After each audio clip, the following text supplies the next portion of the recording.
Hello everybody and welcome to a brand new video. Now today we're going to be doing something pretty different from usual. Now we're going to be ranking Game of Thrones characters from the perspective of someone like me who has only seen season 1 so far. And as I progress through the show, I'll continue to make new lists once per season, and by the end we'll see how exactly this list and these characters change. Now we have a whole bunch of characters to get through, so let's get going. Starting up, we have Arya Stark, the daughter of Ned and Cat, and a young girl who doesn't want to grow up to conform to the traditional womanly role that the majority of the women in the kingdoms fell into. And that's kind of the extent of the character so far. She was getting some training up until everything that unfolded with the Lannisters and Starks, and now she's on her way to the Wall if I'm remembering correctly, pretending to be a boy under the protection of a friend of Ned's. I don't have too much left to say, however I do want to bring up, I did really enjoy the scene where she bitched Joffrey. Arya sits at a C tier for me as of right now.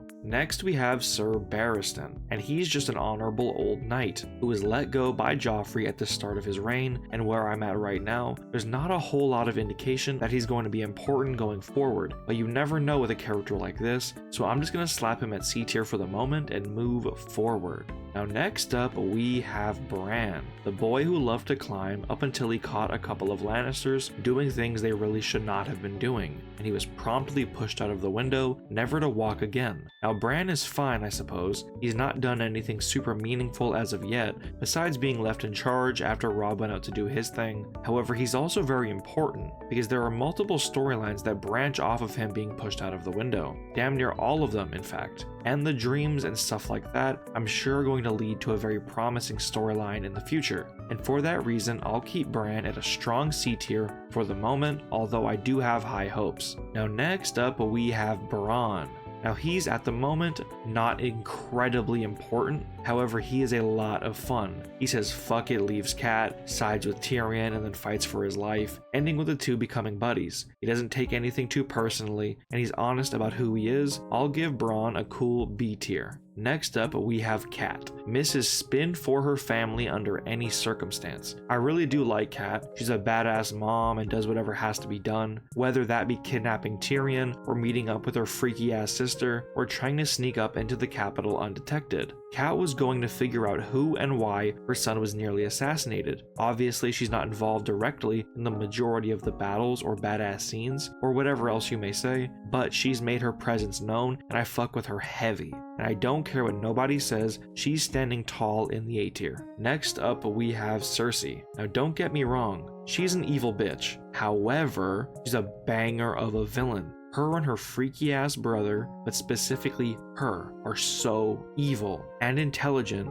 and she's always playing the game. There is almost nothing redeeming about this character and nothing she wouldn't do. It's always super interesting seeing what she's up to whenever she's on screen. So for that reason, I'm putting Cersei Lannister in the A tier. Next up, we have Daenerys. Daenerys is so far my favorite character in the show. I think she's had a really solid, interesting storyline so far, being sold to Khal Drogo at the start by her brother, and ending the season as the leader of a small part of the Dothraki army, while also having a few small dragons that are going to come into play a while later. I've really enjoyed how her storyline has been playing out. We saw some black magic stuff involving her baby and her husband that really intrigued me and was one of the few instances of something more fantastical happening throughout the season. And Daenerys lands herself in the S tier for me. Next up we have Khal Drogo. Now Khal Drogo is a character I don't really like. He's a warlord without much of a moral compass or intelligence. He's a brutal warrior and a mostly silent grunting Dothraki leader. The most interesting part of his character is how his relationship with Daenerys changes from a violent, horrific forced marriage, and once she begins to stand up to him, the dynamic changes and he begins to respect her and her decisions. It's a really messed up relationship which ends with her killing him, however it is still very interesting. I'm gonna place the Khal at a C tier just for killing Viserys alone. Now next up we have Joffrey. Fuck Joffrey. but damn is he a good little villain. There is nothing redeeming about this character, and it's probably because of who his parents are and what they happen to be to each other. Joffrey is an evil little bastard, and I don't think there will ever be a point in this show where I'm like, hell yeah, let's go Joffrey. He just doesn't seem like that kind of character. He seems far more like a character that's going to be evil through and through. However, I can be wrong, and if I am, I will accept that, because maybe he'll have some tremendous character arc. But whatever, for now, just because of how good of a villain he's turning out to be, I'm actually gonna slap him in the A tier. Next, we have Jorah. I like him. He's a really cool right hand for Daenerys. There's definitely more than meets the eye, and it's been really interesting to see where his loyalty lies, and that time and time again, he chooses to be loyal to Daenerys. I think he's a really strong B tier level character.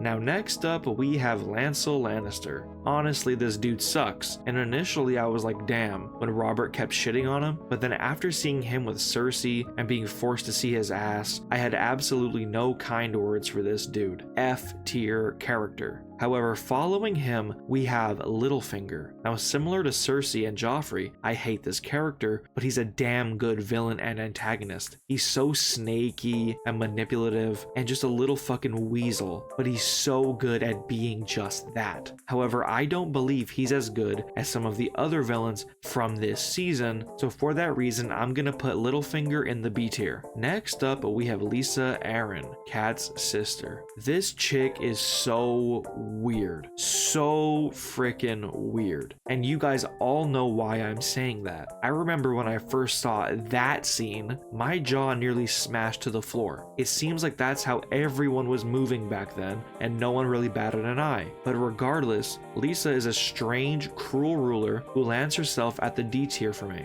Not for any particular reason that would make her a bad character, but there are so many characters that are stronger than her that I have to put her right there. Now next up, we have my GOAT, Ned. Now Ned is an honorable father and leader who got pulled from his role as Lord of the North to become the Hand of the King, and he got roped into a huge political conspiracy that he delved a little too hard into, and ultimately ended up with him being beheaded by bum-ass Joffrey's orders. I really liked Ned. Up until I saw where Daenerys' story was heading, he was my favorite character. However, like I said, he was a truly honorable man and probably the only true man in the entire capital. S tier character. Now next up, we have Osha. Unironically, one of the most pleasant surprises of a character I've ever seen in television. I'm so used to these Band of Bandits characters just getting absolutely demolished by the more important characters and just generally seeming like very unimportant people, especially in a situation where a character like Bran is in trouble. I don't exactly know how to describe it, but it's like they use a vulnerable character to set up extra tension for the main character to save them heroically, kind of like how Judith was used in The Walking Dead. However, Osha turned into a very interesting person who actually ends up bonding with Bran, and I really hope they give her more moving forward. However, looking at the characters in the B tier, I can't give her more than a C. Now we have Hodor. Now Hodor is just a funny, strange man, but even in his strangeness remains a sense of responsibility and safety. Now there isn't much here to rate or rank, so I'll just slap Hodor in the D tier, not because I don't enjoy when he's on screen,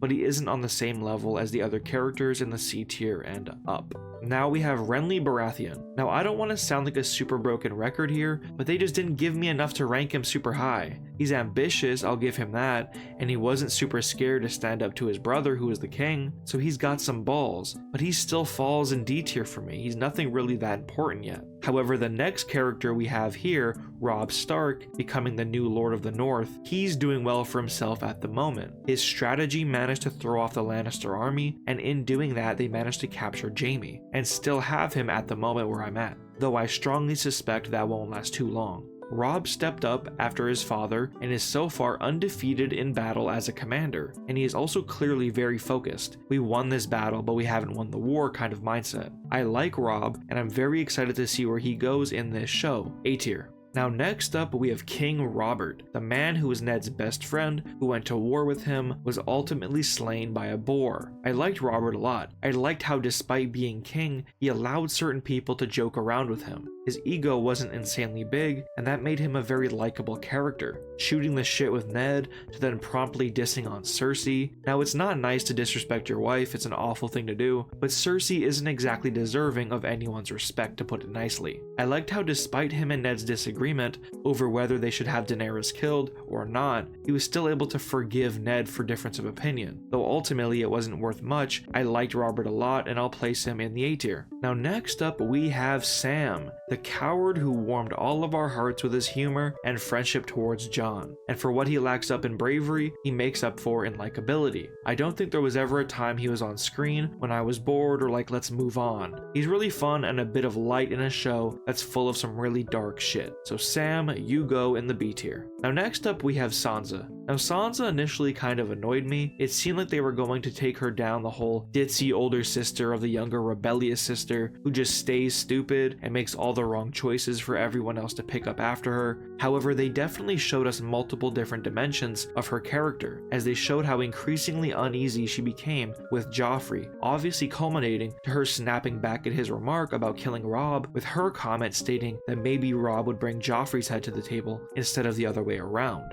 And unfortunately, now she's stuck at the capital with her sister gone, her father dead, and her brother waging war against the family she's being forced to stay with. So Sansa actually moved up in my estimation and lands herself in the B tier. Now next up we have Arya's teacher Syrio. Now he didn't have that much screen time, but I liked his character. He was a talented, thorough teacher who protected Arya in his final moments while also embarrassing some douchebags with a wooden sword. However, due to his limited screen time and everything, he can't really go any higher than C. But Tyrion Lannister is an absolute banger of a character. You have that comedic relief and the wisecracks that he brings to the show, while also being able to see that there's far more than meets the eye with his character. He's an extremely intelligent man, and he plays the game as well as some of the other Lannisters. He's smooth and he's a great talker, and for that reason he goes in the S tier. Now next up we have Papa Lannister, a strong, ruthless, rich leader, and a character I can absolutely see being a big problem later. He's already a big problem now, but I can see him being like the primary antagonist, moving forward beyond Joffrey and Cersei. I have very high hopes for him, B tier. Now next up we have the Spider. Now I can tell he's just as slimy as Littlefinger, but he doesn't seem as malicious with it. Littlefinger is just a dick. The Spider plays the game regardless of emotion. He's just who he is, and I think he's a solid pick for the C tier. Now next up we have Viserys Targaryen. Fuck this guy. There isn't much more to say than he's just an asshole brother who sold his sister to a warlord for a chance at returning his clan to glory, despite not having the balls or anything else to back it up, and he dies after a pathetic meltdown, no pun intended, D tier. Now here's my problem with our next character, Jon Snow. I can't rate him too highly for season 1, not because it was anything bad or boring, but season 1 was a lot of setup for his character, and he spent the majority of the time at the Wall training and building his relationships there. However, I will say, unfortunately, it was my least favorite of the main storylines. While I understand it was still very good, and like I said, obviously setup, unfortunately I'm stuck between either lower end of A to the higher end of B with Jon. But ultimately, if I'm being fair to how much I enjoyed the storyline and character, then I'll need to put Jon at B tier. The tippity top of B tier though. Now next up we have Theon. Now Theon gives me bad vibes. He seems really sensitive. Maybe I'm reading too far into that, but I just don't really trust him. I could really just be reading too far into that, like I said, because he hasn't really done anything super weird yet, but he seems really performative and bootlicky, but at the same time he'll stab you in the back when nobody else is watching. I'll pop him in the D tier for now, but I got my eye on you. Now next up we have the Kingslayer, Jaime Lannister. Now I get it, he's disgusting, he's morally bankrupt, hell, he pushed Bran out of a window, but hell if he's not charismatic and charming, and his arrogance just really works. He's a very strangely likable character, despite being one of the worst when it comes to actions and personality. And with all that being said, I have to put Jaime in the A tier. Really good character. Now, thank you guys for watching. Now, real quick, if any of you have seen my episode on the Fandoms podcast, you know I dissed on Game of Thrones pretty hard. That was from a time when I hadn't yet truly sat down and experienced the episodes for myself, and I had just heard certain spoilers and opinions, and I kind of let them influence my own. But I had to put my foot down and say, you know what, maybe they're right and I'll hate this, but I'm gonna still check it out, and I'm super glad I did. This has been super fun to make, and I really hope you guys enjoyed it. I'm not gonna make this outro too long, but I just wanted to give everyone here an extra thank you as I start my Game of Thrones journey on this channel. Bye now.